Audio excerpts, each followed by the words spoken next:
राधे राधे जी। कैसे हैं आप सभी लोग? आप सभी लोग स्वस्थ होंगे, कुशल मंगल होंगे। आप सभी के स्वास्थ्य और कुशल मंगल की कामना मैं ईश्वर से करती हूँ कि आप सभी लोग स्वस्थ रहें और कुशल मंगल रहें। आज हम बात करेंगे राजा श्री रामचंद्र जी के बारे में। लोग कहते हैं कि श्री रामचंद्र जी क्या भगवान थे? उन्होंने तो धरती पर इंसान की तरह जन्म लिया, इंसान की तरह ही उनका लालन पालन हुआ, इंसान की तरह ही उनकी शादी हुई और उनकी मृत्यु हुई।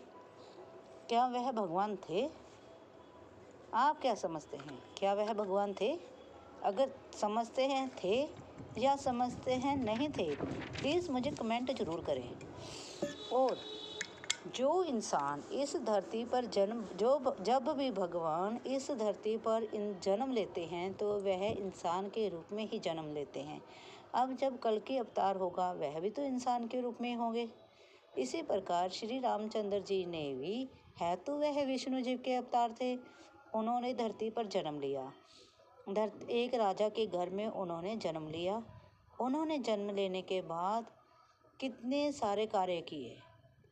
हम सभी को सुरक्षित रखने के लिए कितने सारे कार्य किए। हम सभी को, इंसान को, इस समाज को, इस सृष्टि को कितने सारे संदेश देने के लिए उन्होंने हमें कितने सारे शिक्षाएं देने के लिए कितने कार्य किए। यज्ञ करवाए इस धरती पर। यज्ञ में जब मतलब कि राक्षस होते थे वह यज्ञ में कुछ आसमान से चीज़ें फेंकते रहते थे, जानवर फेंकते रहते थे, उन चीज़ों को ख़त्म किया। और उन्होंने कितने राक्षसों का वध किया श्री रामचंद्र जी ने जन्म लेकर। उन्होंने माता पिता के प्रति सेवा की भावना को जन्म दिया इस धरती पर। उन्होंने पति और पत्नी के प्रेम के प्रतीक को इस धरती पर जन्म दिया। उन्होंने रावण का वध कर अच्छाई पर बुराई को ख़त्म किया। उन्होंने हम सभी को बहुत सी शिक्षाएं दी। उन्होंने भाई भाई को प्रेम के साथ एक शिक्षा दी, जैसे कि लक्ष्मण और श्री राम जी का प्रेम था। उन चारों भाइयों में प्रेम था। राजा रामचंद्र जी में, लक्ष्मण जी में, भरत जी में, शत्रुघ्न जी में, इन सभी में कितना प्रेम था, इस चीज़ को हमें दर्शाया। उन्होंने पुत्र प्रेम और पिता का प्रेम दर्शाया। उन्होंने इस समाज को शिक्षा दी कि एक बेटे को माता पिता की किस प्रकार से सेवा करनी चाहिए। उन्होंने हमें शिक्षा दी कि अगर हम अपनी पत्नी पर भरोसा नहीं करते तो इस समाज में क्या होता है। उन्होंने हमें भरोसा दिलाया, उन्होंने हमें शिक्षा दी कि किसी दूसरे पर विश्वास ना कर अपने परिवार पर विश्वास करो। इसी प्रकार से उन्होंने हमें कई प्रकार की शिक्षाएं दी। हमें इन शिक्षाओं से हमें बहुत कुछ सीखना चाहिए। हमें इन शिक्षाओं से बहुत से ज्ञान प्राप्त होते हैं। इस सृष्टि की एक इस प्रकार से रचना करने की कोशिश की कि इस सृष्टि में किसी प्रकार की बुराई ना हो। इस सृष्टि में उन्होंने शूर्पणखा नाम की एक यह भी एग्जाम्पल दी जो कि आज के समाज के लिए उचित है। इसी प्रकार से उस समाज में, उस समय में जब श्री रामचंद्र जी पर जब भी कोई मुसीबत आती थी, एक भाई दूसरे भाई के लिए कैसे सामने खड़ा हो जाता था, उसकी रक्षा के लिए, उसके बचाव के लिए किस प्रकार से खुद सामने आता था, इस प्रकार को उन्होंने इस प्रकार से हमारे समाज को शिक्षा दी। और उन्होंने शिक्षा दी कि एक नारी हर एक प्रकार से सक्षम है। वह सीता जी के एग्जाम्पल से ले लो आप, कि उन्होंने जंगल में रहकर भी, जो हमने पढ़ा कि हमने नहीं देखा है कि श्री रामचंद्र जी ने सीता जी को सच में वनवास उन्होंने त्याग दिया था, या सीता जी ने सच में ही जंगल में जाकर एक ऋषि की कुटिया में अपने बच्चों को जन्म दिया था। ये सब एक किताबी बातें हैं, हमने किताबों से पढ़ी हैं। हमने रामायण से इस बातों को पढ़ा है, हमने नहीं देखा है। क्या आपने इसको देखा है? नहीं देखा है ना। हम में से कोई भी इंसान ऐसा नहीं है जिसने इसको देखा होगा कि श्री रामचंद्र जी ने अपनी पत्नी का त्याग कर दिया था। हमें नहीं मालूम कि उनके जीवन में क्या चल रहा था, या उन्होंने सीता जी का त्याग किया था या नहीं किया था। हमें नहीं मालूम कि उस समय में रावण ने सीता जी का हरण किया था या नहीं किया था। ये सब हमने श्री रामायण जी से पढ़ा है। कि रावण ने सीता जी का हरण किया। तो एक पत्नी के वियोग में श्री रामचंद्र जी की क्या दशा हुई है, इससे हमें यह सीखने से मिलती है कि जब तक गाड़ी के जीवन की गाड़ी के दोनों पहिए एक साथ नहीं चलेंगे तो जीवन की गाड़ी नहीं चल सकती। जिस प्रकार से सीता जी के बिना सीता जी के बिना रामचंद्र जी की ऐसी दशा हो गई थी, उसी प्रकार से आज के समय में भी जब एक पति पत्नी के साथ ना हो और पत्नी अपने पति के साथ ना हो तो भी उस समय इसी प्रकार से इसी प्रकार का समय होता है, इसी प्रकार से जीवन होता है कि एक दूसरे के बिना पति और पत्नी के साथ ना होने से जीवन की गाड़ी जो है वह चल नहीं सकती, वह डामाडोल हो जाती है। उसी प्रकार से श्री रामचंद्र जी ने जब रावण का वध किया तो उससे उन्होंने एक बुराई को ख़त्म किया, जो कि आज के समाज में पता नहीं ना जाने कितने रावण इस दुनिया में घूम रहे हैं, इस पृथ्वी पर घूम रहे हैं। एक घर में पता नहीं कितने से रावण होंगे, एक चेहरे के पीछे 10-10 चेहरे लगाकर लोग घूमते हैं। रामचंद्र जी ने तो उस रावण का वध किया था, आज के ज़माने में पता नहीं कितने रावण हैं, लेकिन फिर भी वह चाहे जितना भी उन्होंने कोशिश की इस समाज को स्वच्छ बनाने के लिए, पर फिर भी आज के इंसान ने उस बुराई को ख़त्म ना करते हुए पता नहीं कितनी सारी बुराइयां इस समाज में पैदा कर दी हैं, जिस समाज को हम कभी अब सुरक्षित नहीं बना सकते और सेफ नहीं बना सकते। इस समाज को स्वच्छ और सुरक्षित बनाने के लिए हमें खुद कदम उठाना होगा, खुद आगे बढ़ना होगा और खुद ही इस सिचुएशन को, इस परिस्थितियों को डटकर मुकाबला करते हुए हमें बहुत सी परेशानियों का डटकर मुकाबला करना होगा और अपने लिए, दूसरों के लिए खुद सामने आकर लड़ने के लिए खड़े होना होगा, ताकि हम अपनी सूझबूझ के साथ, अपनी समझदारी के साथ इन परिस्थितियों का डटकर मुकाबला करें और उनसे, अपनी परेशानियों से अपने आप को बचाते हुए हमें बल्कि दूसरों को भी बचाना होगा। इस समाज में ना जाने कितने रावण हैं जो कि आज की छोटी छोटी बच्चियों को, जो कि आज की मासूम बच्चियों को रोंदते जा रहे हैं। हमें उन सबको इस समाज से मिटाने के लिए हमें अपने ही बच्चों को इतना सक्षम बनाना होगा कि उनको कोई कुछ कह ना सके, उनसे कोई गलत कार्य ना करवा सके। इसलिए हमें सबको आगे बढ़ते हुए इस समाज की रक्षा करने के साथ साथ अपने परिवार को भी इन बुराइयों से लड़ने के लिए तैयार करना होगा। और हम कहते हैं कि लोग कहते हैं या हम कहते हैं, हम भी लोगों में ही आते हैं, हम कहते हैं कि श्री रामचंद्र जी भगवान नहीं थे। क्या वह भगवान नहीं थे? इन सभी चीज़ों को नज़र में रखते हुए हम यही कहेंगे कि वह भगवान थे, क्योंकि आज के समाज में जब हमारे लिए कोई अच्छा कार्य करता है तब हम कहते हैं कि वह इंसान हमारे लिए भगवान का रूप था, जिसने हमारे जीवन में ऐसे अच्छा काम किया, हमारे जीवन में हमारी परेशानियों से हमें निकालने में हमारी मदद की। तो उन्होंने तो पूरे समाज के लिए कदम उठाए थे, उन्होंने तो पूरे समाज के लिए लड़ने की कोशिश की थी। रावण का वध किया, शूर्पणखा का वध किया, अन्य कई परिस्थितियों को उन्होंने हैंडल किया। जैसे कि आपने देखा होगा, उन्होंने शबरी के झूठे बेर खाकर हमें यह शिक्षा दी कि कुछ नहीं झूठा और कुछ नहीं होता बुराई में, सच्चा होता है प्रेम, सच्चा होता है अच्छाई, सच्चा होता है प्रेम जो हम एक दूसरे के साथ करते हैं। जो कि सच्चाई के साथ खड़ा है उससे प्रेम करो और समाज में अच्छे अच्छे कार्य करो, जिस अच्छे कार्य के साथ हम अपने और अपने आसपास के सभी लोगों के साथ सहयोग कर हम उनको आगे बढ़ने की शिक्षा दें और सभी परिस्थितियों का, सभी बुराइयों का डटकर मुकाबला करें। अगर आपको यह मेरी वीडियो अच्छी लगी हो या आपको लगा हो कि इसमें कुछ अच्छा है तो प्लीज़ कमेंट ज़रूर करें, अगर लाइक और सब्सक्राइब भी ज़रूर करें। थैंक यू जी।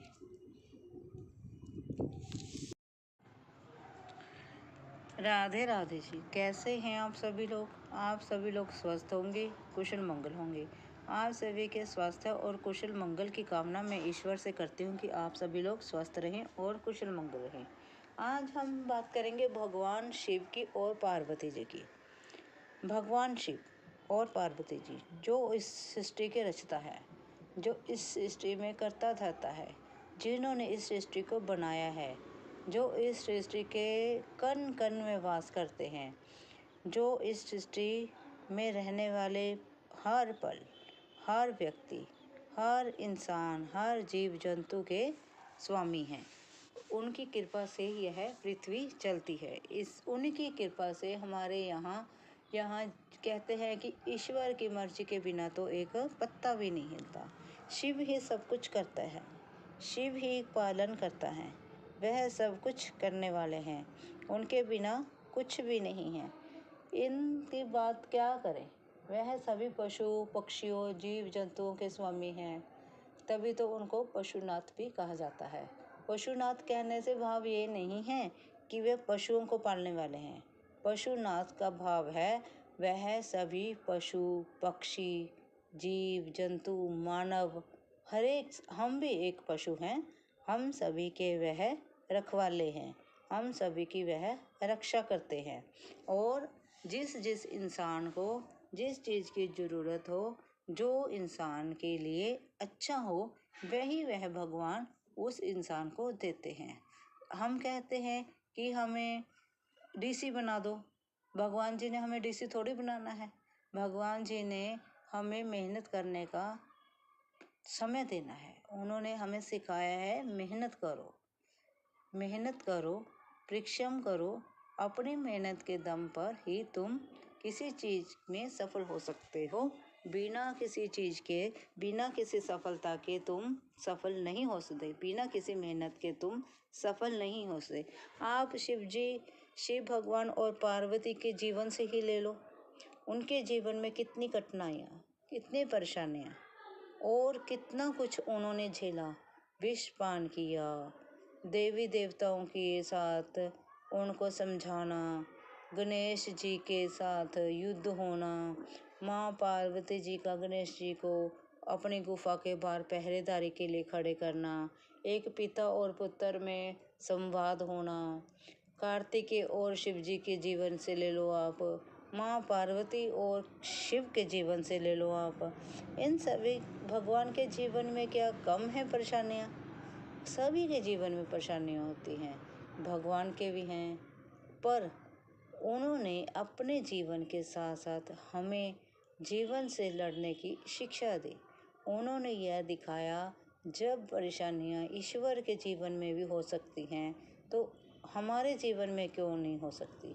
श्री कृष्ण जी के जीवन में कितनी परेशानियाँ थी। उन्होंने इस धरती पर जन्म लेकर हमें यह सिखाया जीवन में परेशानियाँ हर किसी की होती हैं, लेकिन उसे समझदारी से सुलझाओ, परेशानी से नहीं समझदारी से सुलझाओ और अपने जीवन में आगे बढ़ते रहो। इसी प्रकार जैसे शिव जी ने अपने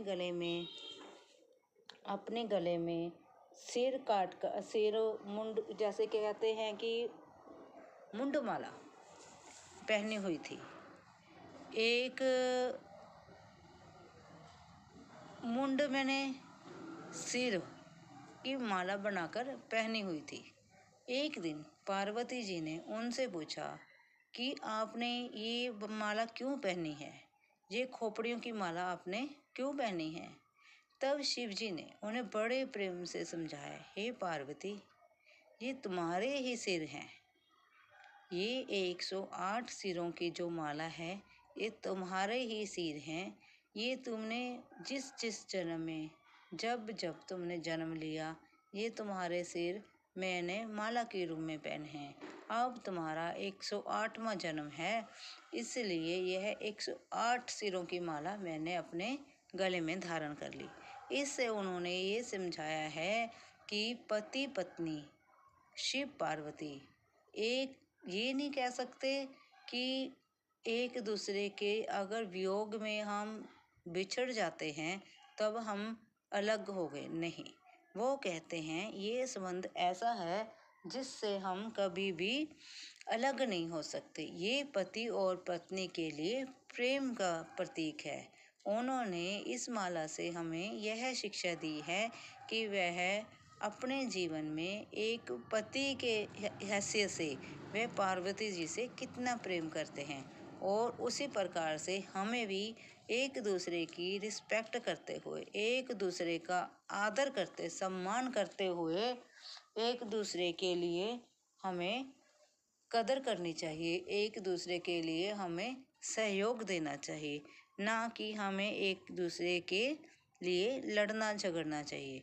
एक दूसरे के साथ लड़ाई भी होती है, प्रेम भी होता है और परेशानियां भी आती हैं। उन परेशानियों को अच्छे तरीके से, अच्छी समझदारी से सुलझाओ और जीवन को आनंदमय बनाओ और एक दूसरे का मान रखो और एक दूसरे को इज्जत दो। अगर वीडियो आपको अच्छी लगी हो, प्लीज़ लाइक और सब्सक्राइब जरूर करें। थैंक यू जी।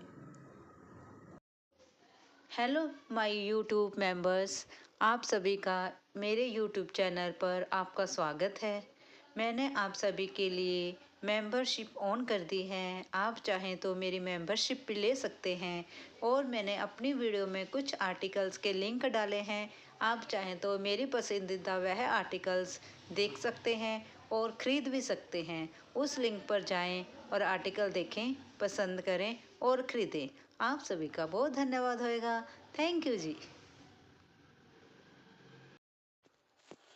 राधे राधे जी। कैसे हैं आप सभी लोग? आप सभी लोग स्वस्थ होंगे, कुशल मंगल होंगे। आप सभी के स्वास्थ्य और कुशल मंगल की कामना मैं ईश्वर से करती हूँ कि आप सभी लोग स्वस्थ रहें और कुशल मंगल रहें। आज हम बात करते हैं एक सेठ जी की। एक सेठ जी थे जो कि बहुत ही ईमानदार थे। उनका बिजनेस अच्छा खासा ठीक चल रहा था, अच्छे पैसे कमाते थे। कुछ के समय में उनका बिजनेस थोड़ा सा धीरे चलने लगा और उनका मुनाफा भी कम हो गया। तो वह एक संत के पास गए और उन्होंने कहा भी मेरा कारोबार, मेरा जो बिजनेस है, व्यापार है, वह अच्छा नहीं चल रहा है, आप कुछ बता दीजिए। उस संत ने कहा कि मैं क्या बताऊंगा, मैं तो खुद ही ईश्वर का भक्त हूँ, इसलिए मैं आपको कहीं ले चलता हूँ, वही आपके लिए कुछ कर सकते हैं। वह संत उस व्यापारी को बिहारी जी के मंदिर में ले गया। जब वह व्यापारी बिहारी जी के मंदिर में गया, तब वह बिहारी जी के मंदिर में हर रोज जाने लगा। उसका धीरे धीरे ऐसे मन हो गया जैसे कि उसे बिहारी जी के मंदिर में ही सब कुछ मिलने लगा और वह कृष्णा के मंदिर में जाने लगा। और जैसे जैसे वह बिहारी जी के मंदिर में जाने लगा, वैसे वैसे धीरे धीरे करके उसका बिजनेस भी अच्छा खासा चल निकला। जैसे जैसे उसका बिजनेस चला, उसे बिहारी जी पर पूरा भरोसा होने लगा। तो वह बिहारी जी के मंदिर में जाता, सेवा करता। धीरे धीरे वह जो व्यापारी था वह बूढ़ा हो गया। जब वह थोड़ी वृद्धावस्था में हो गया, वह खुद से बिहारी जी के मंदिर में ना जा पा सकने के कारण थोड़ा चिंता में रहने लगा कि मैं अब बिहारी जी के मंदिर में कैसे जाऊं और उनके दर्शन कैसे करूं।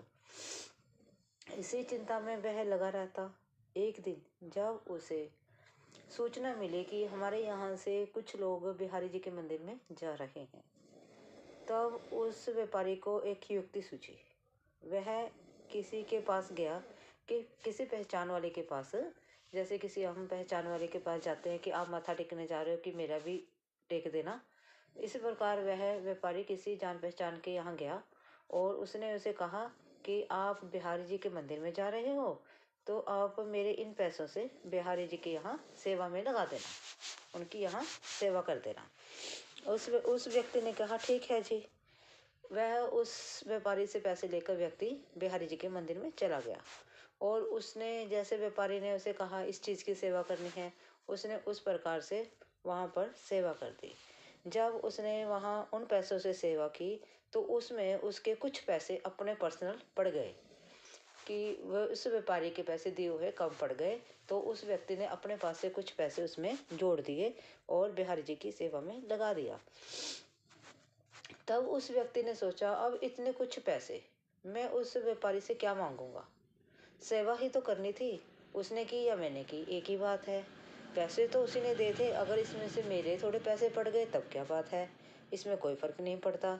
इसलिए उस व्यक्ति ने सोचा मैं व्यापारी को कुछ नहीं कहूँगा, जैसे वो पूछेगा सेवा में लगा दिए, हाँ जी लगा दिए। तब जब वह वापस आया तो उसने उस व्यक्ति ने कहा कि मैंने आपके जो पैसे आपने दिए थे वह मैंने सेवा में लगा दिए। चलो जी, बात आई गई हुई। जब वह व्यापारी रात को सोने के लिए गया और सो गया, तब बिहारी जी उसके सपने में आए। बिहारी जी सपने में आकर उस व्यक्ति से बोले, जो तुमने सेवा के लिए पैसे भेजे थे उसमें से 295 रुपये कम पड़ गए थे, जो कि उस व्यक्ति ने डाल दिए हैं। उस व्यक्ति को जाकर 295 रुपये तुम सुबह वापस कर देना, तभी तुम्हारी सेवा जो है मैंने स्वीकार कर ली है। पर जो तुम्हारे 295 रुपये कम पड़ गए थे वह तुमने उसे वापस करने हैं। वह व्यक्ति सुबह उठा, थोड़ा सा ध्यान इधर उधर लगाया, दिमाग पे थोड़ा जोर लगाया, तब वह उस व्यक्ति के पास गया और उसने उसे 295 रुपये लौटाए। उसने कहा कि जो मैंने सेवा दी थी उसमें तुम्हारे 295 रुपये और पड़े थे, वह तुम रख लो। वह व्यक्ति बहुत हैरान हुआ कि ये बात तो मैं जानता हूँ और कोई नहीं जानता, क्योंकि सेवा में तो मैं ही गया था, तो पैसे भी मैंने खर्च करे हैं, तो ये बात तो मैं ही जानता हूँ और तो कोई जानता नहीं। तो इस व्यापारी को कैसे पता चला कि 295 रुपये कम पड़ गए थे? वह बहुत हैरान हुआ और उसका विश्वास भी बिहारी जी पर बन गया। इस प्रकार से बिहारी जी ने अपनी सेवा ली और किसी का कर्ज भी नहीं लिया, और उस बिहारी जी ने अपना और उस व्यक्ति का कर्ज भी नहीं रखा और उसकी सेवा भी ले ली, और जो व्यापारी था उसके ऊपर भी कोई कर्जा नहीं छोड़ा। इस प्रकार से जो बिहारी जी है हम सभी व्यक्तियों के लिए साथ देते हैं और हम सभी का सहयोग देते हैं, हमारे सारे दुख सुख में हमारा साथ देते हैं, हमें किसी भी प्रकार की जीवन में कभी भी कमी नहीं आने देते हैं।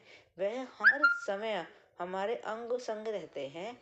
इसलिए बिहारी जी को अपने अंग संग होने के साथ साथ उनको ये, जब हम कोई अच्छा या बुरा कार्य करते हैं तब हमें ये सोचना चाहिए कि बिहारी जी कृष्णा हमारे साथ हैं और हमारे साथ खड़े हैं। अगर हम कुछ गलत कार्य करेंगे तभी उन्होंने कॉपी पेंसिल से नोट कर लेना है।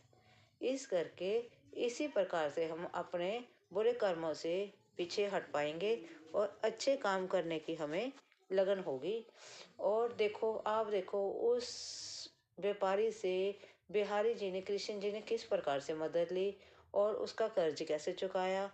अगर बिहारी जी हमारे साथ भी ऐसे ही करें, हमारा भी ऐसे ही सहयोग लें, हमसे सेवा लें, हमारा भी इस प्रकार से साथ दें, तो हम तो धन्य हो जाएंगे। लेकिन फिर भी हमें अपने मन में ये नहीं रखना चाहिए कि बिहारी जी हमारे साथ हैं या नहीं। बिहारी जो हर समय हमारे साथ हैं, हमारे सुख में भी दुख में भी। इसलिए जय बांके बिहारी जी की, राधे राधे। अगर वीडियो अच्छी लगी हो लाइक और सब्सक्राइब जरूर करें। थैंक यू जी। राधे राधे जी, कैसे हैं आप सभी लोग? आप सभी लोग स्वस्थ होंगे, कुशल मंगल होंगे। आप सभी के स्वास्थ्य और कुशल मंगल की कामना मैं ईश्वर से करती हूँ कि आप सभी लोग स्वस्थ रहें और कुशल मंगल रहें। आप सभी को नवरात्रि की शुभकामनाएं। जैसे कि आप सभी जानते हैं कि जैसे कि आप सभी लोग जानते हैं, नवमी का नवरात्रा माँ सिद्धिदात्री के नाम होता है। सिद्धिदात्री के नाम होता है। माता सिद्धिदात्री को हलवा पूरी का प्रसाद लगता है और माँ को पान सुपारी, ध्वजा, नारियल और लाल चुनरी ये सब बहुत पसंद है। ये उनको अर्पित होती हैं सभी चीज़ें। और माँ सिद्धिदात्री जो होती है सभी काम सिद्ध करने वाली माता होती है। इनकी पूजन से हमारे सारे काम अपने आप ही बनते चले जाते हैं। माँ सिद्धिदात्री माँ पार्वती का ही रूप है, दुर्गा का ही रूप है। और भगवान शिव ने भी, जो भगवान शिव हैं उन्होंने भी अपनी सिद्धियाँ माँ सिद्धिदात्री से ही प्राप्त की थी। माँ सिद्धिदात्री की पूजा याचना करने से हमारे काम सभी सिद्ध हो जाते हैं और हमें सभी सिद्धियों की प्राप्ति होती है। और हमारे मन में, हमारे जीवन में किसी भी और चीज़ को पाने की कोई भी इच्छा नहीं रहती है। इसलिए माँ सिद्धिदात्री की पूजा याचना हमें निष्ठा भावना से करनी चाहिए। और माँ सिद्धिदात्री को के दिन, नवमी के दिन भी कुछ लोग कंजकें बिठाते हैं, कंजक पूजन करते हैं, तो हमें उस दिन कंजक पूजन कर लेनी चाहिए। और कंजक पूजन करने के लिए हमें साफ़ सुथरे स्वच्छ कपड़े पहनने चाहिए और श्रद्धापूर्वक ही उनका पूजन करना चाहिए। वैसे तो कन्याओं के लिए हर दिन एक जैसा होता है, और अगर हम कन्याओं की हर रोज़ रक्षा करें, रिस्पेक्ट करें, तो हर दिन अष्टमी है और हर दिन ही नवमी है। इसलिए हमें लड़कियों का, कन्याओं का, इन बच्चियों का सुरक्षा के लिए कुछ विशेष ध्यान रखना चाहिए और हमें इनके प्रति जागरूक रहना चाहिए। और माता सिद्धिदात्री की हमें श्रद्धापूर्वक पूजन करना चाहिए। उन्हें श्रद्धा के साथ सारा सामग्री, सामान का सामान, चुनरी, फूल, फल और मिष्ठान, अगर हमारे में क्षमता ना हो तो हम बताशे भी उनको अर्पण कर सकते हैं, वरना हलवा पूरी तो हर कोई ही अर्पण कर सकता है। और आप सभी को माँ सिद्धिदात्री की पूजा की हार्दिक शुभकामनाएं। आप सभी के लिए ये नवरात्रे जो हैं, नवरात्रे शुभ रहे हों। मैं यही भगवान जी से प्रार्थना करती हूँ कि इन नवरात्रों में आप सभी के यहाँ खुशियाँ भर कर लेकर आएँ और सभी काम सिद्ध हो जाएं, जिनको जो चाहिए वो मिल जाए। यही मेरी प्रार्थना है। आप सभी को नवरात्रि की शुभकामनाएं। आपको वीडियो अच्छी लगी हो, लाइक और सब्सक्राइब जरूर करें। थैंक यू जी। राधे राधे जी। कैसे हैं आप सभी लोग? आप सभी लोग स्वस्थ होंगे, कुशल मंगल होंगे। आप सभी के स्वास्थ्य और कुशल मंगल की कामना मैं ईश्वर से करती हूँ कि आप सभी लोग स्वस्थ रहें और कुशल मंगल रहें। जैसे कि हम सभी जानते हैं, नवरात्रि चल रही है। नवरात्रि के 9 दिन को, जिनमें माँ की, देवी माता के 9 स्वरूपों की पूजा की जाती है, उसे नवरात्रि कहा जाता है। और नवरात्रि का 9वां दिन, जिस दिन माँ सिद्धिदात्री की पूजा की जाती है, माँ सिद्धिदात्री जो है वह हमें सिद्धि देने वाली है, हमारी सभी मनोकामनाएं पूरी करने वाली है। रिद्धि सिद्धि देने वाली माता को माँ सिद्धिदात्री कहते हैं। और इस माता का दिन नवरात्रि का 9वां दिन माना जाता है। इस दिन कंजक पूजन की जाती है। माँ को खीर, पूरी और हलवे का प्रसाद लगाया जाता है। और इस दिन भेंट स्वरूप माँ को पान, सुपारी, नारियल, ध्वजा, चुनरी, चूड़ियाँ, मेहंदी, रोली, सिंदूर, ये सभी चीज़ें, कुमकुम, इत्र, ये सभी चीज़ें जो है माँ को भेंट स्वरूप भेंट की जाती है। और माँ की यह 9 रूप हमें सब कुछ देने वाले हैं। हमें रिद्धि सिद्धि, धन दौलत, ऐशो आराम, सुख शांति, स्वास्थ्य, सब कुछ देने वाले हैं। इन 9 नवरात्रि में लोग 9 दिन माता की व्रत भी करते हैं, उपवास भी करते हैं।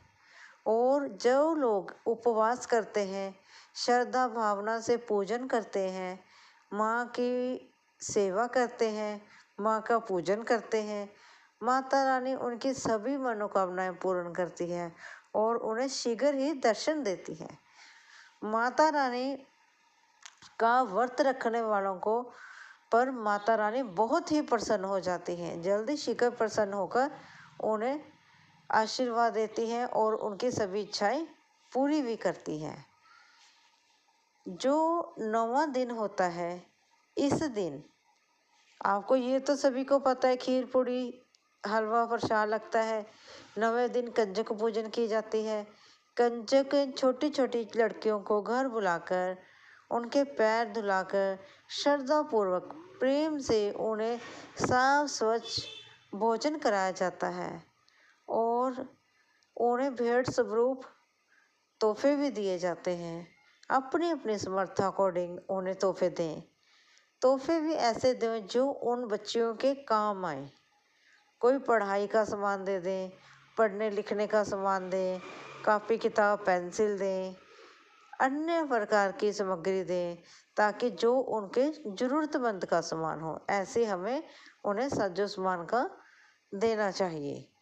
नवरात्रि वाले दिन लोग मंदिर में जाकर माँ दुर्गा की पूजा करते हैं, हवन कराते हैं। ठीक है ना जी। ये 9 नवरात्रे बड़ी श्रद्धा पूर्वक से मनाए जाते हैं। इसी प्रकार से जैसे अब ये आश्विन के नवरात्रे चल रहे हैं, इसी प्रकार से चैत्र के नवरात्रे भी होते हैं और गुप्त नवरात्रे भी होते हैं। चैत्र के नवरात्रे और आश्विन के नवरात्रे जो होते हैं वह धूमधाम से और सजावट से, धूप दीप सब कुछ इस प्रकार से मनाए जाते हैं। लेकिन जो गुप्त नवरात्रे होते हैं वह गुप्त तौर से ही मनाए जाते हैं। वह दिखावे में किसी को पता ही नहीं चलता कि नवरात्रि चल रहे हैं। अपने अंदर से ही नवरात्रि मनानी होती है, वह गुप्त रूप से। ठीक है ना जी। आप सभी जो नवरात्रि में व्रती रहे हैं, जो उपवास किया है, उन सभी को अपनी सेहत का पूरा ध्यान रखना चाहिए। उन्होंने माता रानी को खुश करने के साथ साथ अपनी सेहत में भी सुधार किया है, क्योंकि उपवास भी हमारे शास्त्रों में इस प्रकार से बताया गया है, जैसे कि किसी दिन हम अगर कुछ ना खाएं, उपवास करें, तब हमारे शरीर का जो अंदर का संचालन होता है वह सही ढंग से, सुचारू ढंग से कार्य करने लगता है। और हमें कभी कभी उपवास जरूर करना चाहिए। और आप सभी को इन नवरात्रों की बहुत बहुत शुभकामनाएं हैं। माता रानी करे आप स्वस्थ रहें, खुश रहें, आपका जीवन खुशहाल रहे। यह नवरात्रि आप सभी के जीवन में ढेर सारी खुशियां लेकर आए और आप सभी की मनोकामनाएं पूर्ण हो। इसलिए आपको ये 9 नवरात्रि, 9 दिन की पूजा, 9 देवियों की पूजा की बहुत बहुत हार्दिक बधाई हो। और फिर 10वां दिन। राधे राधे जी। कैसे हैं आप सभी लोग? आप सभी लोग स्वस्थ होंगे, कुशल मंगल होंगे। आप सभी के स्वास्थ्य और कुशल मंगल की कामना मैं ईश्वर से करती हूँ कि आप सभी लोग स्वस्थ रहें और कुशल मंगल रहें। जैसे कि आप सभी जानते हैं, नवरात्रि चल रही है।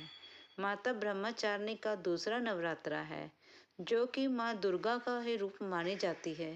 देखा जाए तो माता के ही एक माता में ही सभी रूप समाहित होते हैं। ब्रह्मचारिणी जी का रंग जो होता है वह प्रिय रंग होता है पीला, और उन्हें चीनी का भोग लगाया जाता है। और उनके एक हाथ में कमंडल और दूसरे हाथ में माला पहने रहती हैं। जो ब्रह्मचारिणी है वह तप की देवी हैं, तपस्वी हैं, इसलिए उन्हें तप की देवी कहा जाता है। ब्रह्मचारिणी, माता ब्रह्मचारिणी जो कि समस्त दुनिया पर तप, अपनी तपस्या और अपनी शक्ति से जानी जाती हैं। देखा जाए तो हर जन कण में ईश्वर का वास होता है और हर नारी में शक्ति विराजमान होती है। लेकिन फिर भी हम नवरात्रि में माँ दुर्गा की पूजा करते हैं और कन्या पूजन भी करते हैं। और नवरात्रि का जैसे कि दूसरा दिन ब्रह्मचारिणी का है, तो हमें श्रद्धा पूर्वक सभी नवरात्रों में पूजा करनी चाहिए और कन्या पूजन भी श्रद्धा पूर्वक करनी चाहिए। देखा जाए कि आज समाज में कन्याओं की जो संख्या है वह बहुत ही कम हो गई है और हमें कन्याओं का मान आदर करना चाहिए, उन्हें सुरक्षित रखना चाहिए। और ब्रह्मचारिणी को हम घी का प्रसाद भी लगा सकते हैं, क्योंकि शुक्रवार का दिन पड़ रहा है। और श्रृंगार का सामान, लाल चुनरी, ये तो हम सभी जानते ही हैं कि ये माता का श्रृंगार होता है। और अब मैं आपको दिखा रही हूँ इस जोत से कि हमारे मंदिर में किस प्रकार से नवरात्रि में जोत जगाई गई है और किस प्रकार से यहाँ पर पूजा की जाती है। ये देखिए यहाँ पर माता जी की जोत जग रही है।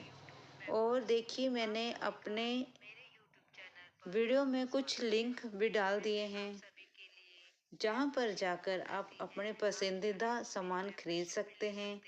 और अगर आपको वह सामान पसंद हो तो उस साइट पे जाएं और उन्हें खरीदें। धन्यवाद जी। राधे राधे जी। कैसे हैं आप सभी लोग? आप सभी लोग स्वस्थ होंगे, कुशल मंगल होंगे। आप सभी के स्वास्थ्य और कुशल मंगल की कामना मैं ईश्वर से करती हूँ कि आप सभी लोग स्वस्थ रहें और कुशल मंगल रहें। आज हम एक राज्य की बात बताते हैं। एक राज्य में, एक राजमहल में एक बार एक जादूगर आता है। वह राजा की परमिशन लेके उनके महल में जादू दिखाने का सोचता है। राजा जो है उस जादूगर को जादू दिखाने की परमिशन दे देता है और वह जादूगर राजमहल में, राज्यसभा में जो है जादू दिखाता है। राज दरबार में जो जो उपस्थित होते हैं सभी जादूगर की भिन्न भिन्न प्रकार की झांकियाँ, भिन्न भिन्न प्रकार के जादू देखकर बहुत प्रसन्न होते हैं और खुश हो जाते हैं।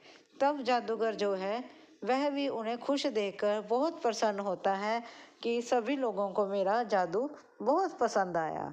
सभी लोगों को जब उनका जादू पसंद आता है तब जादूगर में थोड़ा सा अहम आ जाता है। अहंकार आने के कारण वह कह उठता है कि इस राज्य में क्या कोई ऐसा व्यक्ति है जो मेरे जादू को चुनौती दे। इससे पहले कि राजा उससे अपनी हार से, अपनी मालाओं से, गले से निकाल के मालाओं से उसे इनाम दे, उससे पहले ही वहाँ पर विराजमान एक व्यक्ति जो उनका राजा का जो एक सबसे अहम व्यक्ति है, जो उनका सबसे बुद्धिमान व्यक्ति है राजमहल का, वह उठता है और कहता है, हाँ मैं तुम्हें चुनौती देता हूँ, मैं तुम्हारे जादू को चुनौती देना चाहता हूँ। तब जादूगर कहता है, हाँ बताओ तुम क्या जादू दिखाओगे। फिर वह व्यक्ति बोलता है, जादू तो मैं इस प्रकार से दिखाऊंगा जो मैं बंद आंखों से कर सकता हूँ वह तुम खुली आंखों से नहीं कर सकते। जादूगर हैरान होता है कि ऐसा क्या जादू दिखाएगा कि जो ये बंद आंखों से कर लेगा लेकिन मैं खुली आंखों से नहीं कर सकता। पूरे महल में जो है उत्साहित हो जाते हैं सभी लोग कि हाँ कुछ करके दिखाओ, हमें भी दिखाओ, हमें भी दिखाओ। इस प्रकार से सारा दरबार जो है गूंज उठता है। तो जादूगर को भी यही कहना ही पड़ा, चलो मानना पड़ा उसको भी। उसने कहा चलो ठीक है, तुम बंद आंखों से कर दो, मैं खुली आंखों से कर दूंगा। जादूगर ने चुनौती को स्वीकार कर लिया। ठीक है ना जी। तो वह व्यक्ति बड़ा चतुर था, चतुराई के कारण तो वह वैसे ही मशहूर था, तभी तो राज्य महल का वह अहम व्यक्ति था। यूं ही थोड़ी अहम बन गया, अगर वह चतुर था तभी बन गया ना, तभी तो राजा ने उसे अपना स्पेशल व्यक्ति बनाया, उसको अपना अहम व्यक्ति बनाया। तो वह व्यक्ति कहता है कि जाओ लाल मिर्ची लेकर आओ। उसके कहने पर दरबार में लाल मिर्च का पाउडर जो है वह हाजिर कर दिया जाता है। और फिर वह कहता है कि मैं आंखें बंद करता हूँ, तुम मेरी आंखों पर लाल मिर्ची डाल दो। फिर वह व्यक्ति आंखें बंद करता है और उसकी आंखों में लाल मिर्ची डाल दी जाती है। फिर जादूगर ने यही करना होता है, उसने तो खुली आंखों से करना था, फिर उसकी आंखों में खुली में मिर्ची डाली जाती है तो वह चिलमिला उठता है। इस प्रकार से पूरे महल में वह जादूगर इतना ज़्यादा तिलमिला उठता है, नेचुरली है कि तिलमिलाएगा तो है ही, जब आंखों में मिर्ची जाएगी तकलीफ तो होगी। वह दूसरा व्यक्ति था, उसकी आंखें बंद थी, जब उसकी आंखों में मिर्ची लगी तो वह तड़फा ही नहीं, वह तिलमिलाया नहीं, उसे कोई फर्क नहीं पड़ा। इस प्रकार से उस व्यक्ति ने जादूगर का जो घमंड है वह तोड़ा। तब इस प्रकार से हमें भी यही चुनौती मिलती है, इस प्रकार से हमें यही शिक्षा मिलती है कि हमें भी कोई भी काम करके हमें अहंकार नहीं करना चाहिए और किसी भी चुनौती को स्वीकार करने से पहले उसे सोच समझ लेना चाहिए। ऐसा ना हो कि हम अपने अहम में, अपने घमंड में ऐसी चुनौती स्वीकार कर लें कि जैसे जादूगर का हाल हुआ, कहीं हम भी उसी प्रकार से पछताएं। इस प्रकार से काम वह करें, सोच समझ के करें, जो भी करें सुरक्षित होकर करें। पहले देखें कि आप जो काम कर रहे हैं वह सही है या गलत है। जो आप कार्य कर रहे हैं उससे आपको या किसी दूसरे को कोई नुकसान तो नहीं होगा, और फिर वह कार्य संपन्न करें। ऐसा ना हो कि आपके द्वारा किया गया कार्य किसी दूसरे व्यक्ति को दुख दे, तकलीफ दे या आपको खुद दे। इसलिए अगर आपको यह कथा अच्छी लगी हो प्लीज़ लाइक और सब्सक्राइब जरूर करें। धन्यवाद जी। सेक्रेटरी के सारा जो मेन मेंबर ने उन्होंने ਵੱਲੋਂ ਇੱਥੇ ਪਹੁੰਚਣ ਦੇ ਅਸੀਂ ਹਾਰਦਿਕ ਸਵਾਗਤ ਕਰਦੇ ਹਾਂ। ਵਿਸ਼ੇਸ਼ ਰੂਪ ਦੇ ਵਿੱਚ ਤੁਹਾਡੇ ਪਰਿਵਾਰ ਦੇ ਜੋ ਸਦस्य ਇੱਥੇ ਪਹੁੰਚੇ ਹੋਏ ਹੁਣ ਅੱਜ ਦੇ ਇਸ ਪ੍ਰੋਗਰਾਮ ਨੂੰ ਅੱਗੇ ਵਧਾਉਂਦੇ ਹੋਏ ਸਭ ਤੋਂ ਪਹਿਲਾਂ ਮੈਂ ਗੁਜ਼ਾਰਿਸ਼ ਕਰੂੰਗਾ ਭਾਰਤ ਵਿਕਾਸ ਪਰਿਸ਼ਦ ਸੰਸਥਾ ਦੇ ਡੈਡੀਕੇਟਡ ਪ੍ਰਧਾਨ ਜੋ ਮੇਰੇ ਪਿੱਛੇ ਤੁਸੀਂ ਦੇਖ ਰਹੇ ਹੋ ਹੁਣ ਵੀ ਲਗਾਤਾਰ ਕੰਮ ਦੇ ਵਿੱਚ ਲੱਗੇ ਹੋਏ ਸ਼੍ਰੀ ਰਜਿੰਦਰ ਪ੍ਰਸਾਦ ਗੁप्ता जी वेलकम एड्रेस करके आए हुए सारी शिक्षिका का अपने वालों स्वागत करके प्रेसिडेंट भारत विकास परिषद समाना इकाई रजिंदर प्रसाद गुप्ता जी।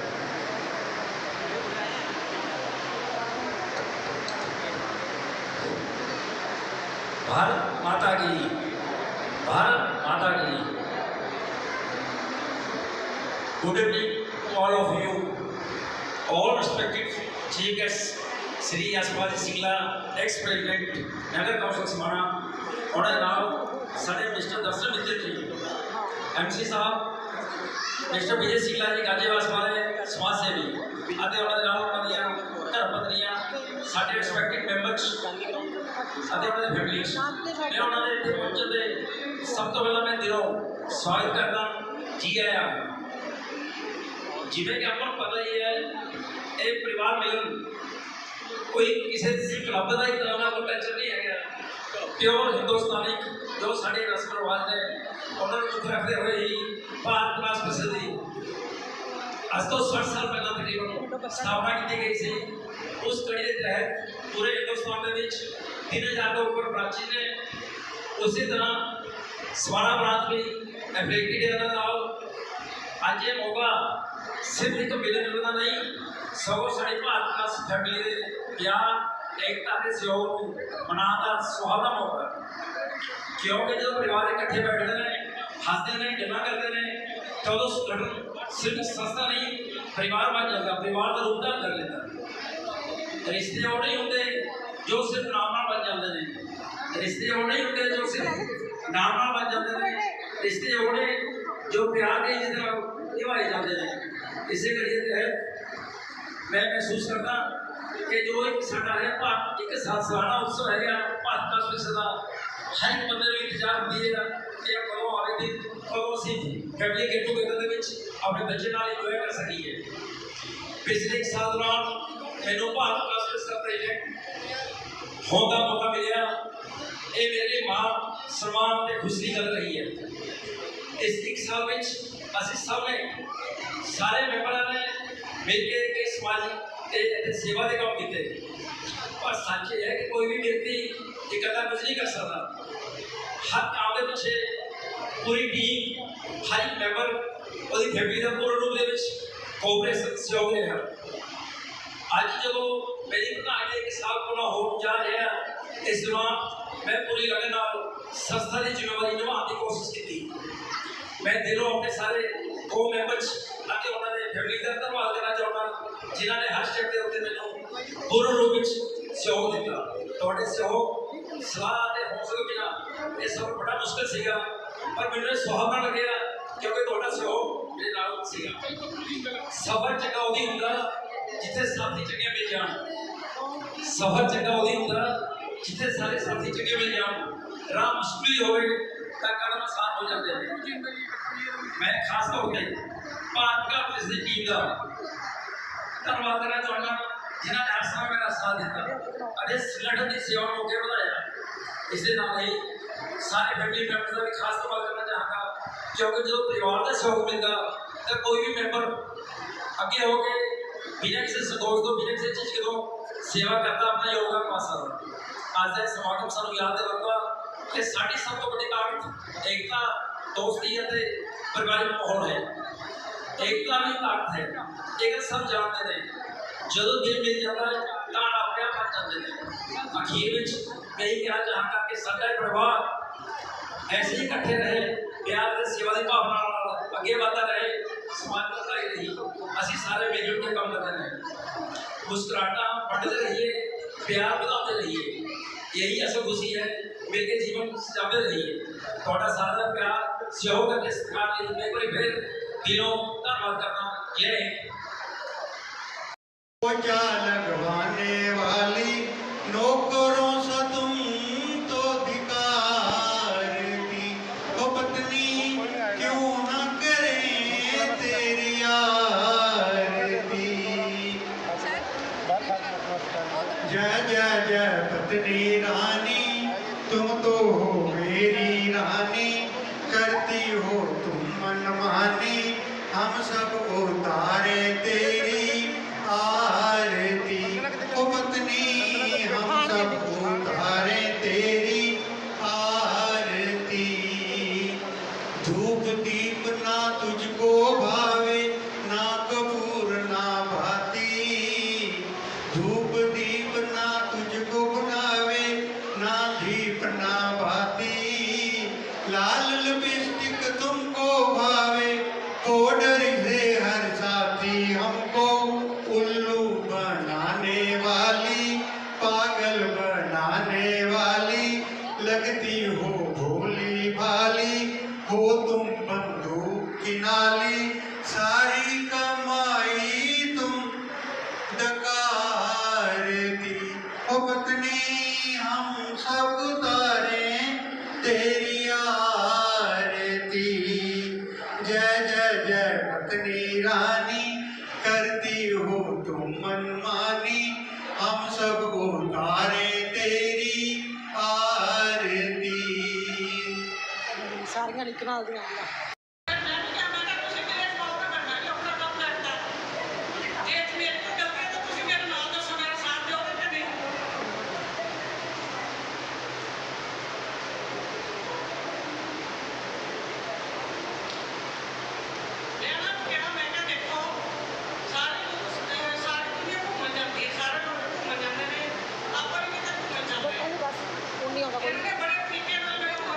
बैठ जो कहते उतर